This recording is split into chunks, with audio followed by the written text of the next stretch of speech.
June 2ರಿಂದ ICC T20 ವಿಶ್ವಕಪ್ ಆರಂಭವಾಗಲಿದೆ. ಈ ವರ್ಷದ T20 ವಿಶ್ವಕಪ್ ವೆಸ್ಟ್ ಇಂಡೀಸ್ ಮತ್ತು ಅಮೆರಿಕದಲ್ಲಿ ನಡೆಯಲಿದೆ. ಜೂನ್ 5ರಂದು ಐರ್ಲೆಂಡ್ ವಿರುದ್ಧದ ಪಂದ್ಯದೊಂದಿಗೆ ಟೀಂ ಇಂಡಿಯಾ ವಿಶ್ವಕಪ್ನಲ್ಲಿ ತನ್ನ ಅಭಿಯಾನವನ್ನು ಪ್ರಾರಂಭಿಸಲಿದೆ.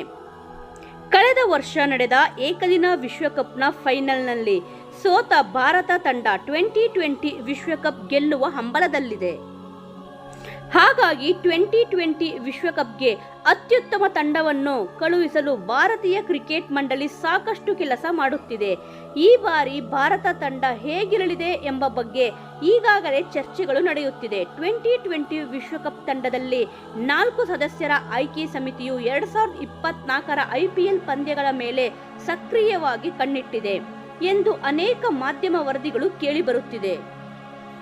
ಇದರಿಂದಾಗಿ IPL ಪ್ರದರ್ಶನವು T20 ವಿಶ್ವಕಪ್ ತಂಡದ ಆಯ್ಕೆಯ ಪ್ರಮುಖವಾಗಿದೆ ಎಂದು ಹೇಳಬಹುದು. ವಿರಾಟ್ ಕೊಹ್ಲಿ T20 ವಿಶ್ವಕಪ್ ತಂಡದಲ್ಲಿ ಸ್ಥಾನ ಪಡೆಯುವ ಬಗ್ಗೆ ಸಾಕಷ್ಟು ಚರ್ಚೆಗಳು ನಡೆಯುತ್ತಿದೆ. T20 ವಿಶ್ವಕಪ್ ತಂಡದಲ್ಲಿ ಕೊಹ್ಲಿಗೆ ಅವಕಾಶ ನೀಡಬೇಕಾ ಬೇಡವಾ ಎಂಬ ಬಗ್ಗೆ ವಾದಗಳು ನಡೆಯುತ್ತಿದೆ.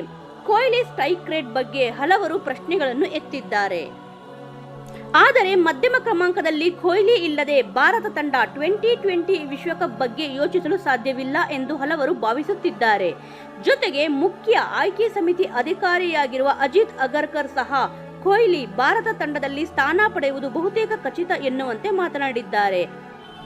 ಹಾರ್ದಿಕ್ ಪಾಂಡ್ಯ ಮತ್ತು ಶಿವಂ ದುಬೆ ಆಲ್ರೌಂಡರ್ ಕೋಟಾದಲ್ಲಿ ಜಡೇಜಾ ಜೊತೆ ಸ್ಥಾನ ಪಡೆಯಬಹುದು. ಆದರೆ ತಂಡದಲ್ಲಿ ಅವಕಾಶ ಪಡೆಯುವಲ್ಲಿ ಪಾಂಡ್ಯ ಮತ್ತು ದುಬೆ ನಡುವೆ ಪೈಪೋಟಿ ನಡೆಯಲಿದೆ. ಆದರೆ ಇಶಾಂತ್ ಕಿಶನ್, ಅಕ್ಷರ್ ಪಟೇಲ್ ಅವರಿಗೆ ತಂಡದಲ್ಲಿ ಅವಕಾಶ ಸಿಗುವ ಸಾಧ್ಯತೆ ತೀರಾ ಕಡಿಮೆ ಇದೆ.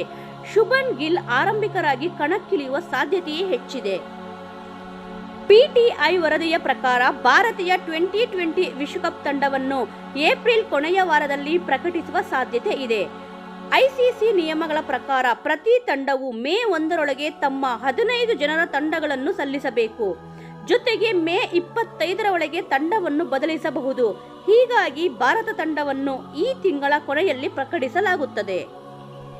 T20 ವಿಶ್ವಕಪ್ಗೆ ಭಾರತದಲ್ಲಿರುವ ತಂಡಗಾರರು ಯಾರೆಂದರೆ ರೋಹಿತ್ ಶರ್ಮಾ ನಾಯಕ, Yashasvi Jaiswal, Virat Kohli, KL Rahul wicket keeper, Suryakumar Yadav, Hardik Pandya, Rinku Singh, Sanju Samson, Shivam Dube, Ravindra Jadeja, Kuldeep Yadav, Jasprit Bumrah, Mohammed Siraj, Harshdeep Singh, Ravi Bishnoi, Mayank Yadav.